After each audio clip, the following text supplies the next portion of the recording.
आज मो मोबाइल टे घिन जे एतकी सारा गिफ्ट मिलला। हेलो गाइस, एटा आनछ मु गोटे मोबाइल देखि पारथिबो बैग रे अछि आर इसन अनबॉक्सिंग करमी। चलो देखौ छ तुमके मु आनी छ Realme 13 Pro Plus। चलून केनता अछि ये अनबॉक्सिंग करमा।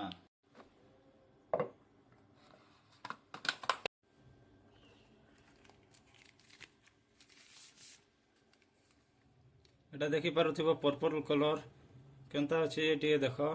कमेंट बॉक्स रे कमेंट करबो केनता अछि मोबाइल जेटा देखो। बहुत भल लागला मते भी मोबाइल।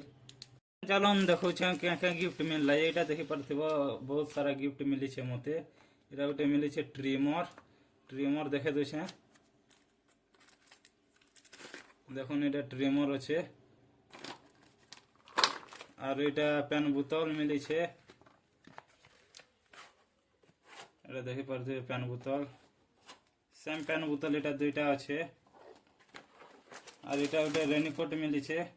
ये रेनकोट वर्षा हेले पिंधि कर जिमा।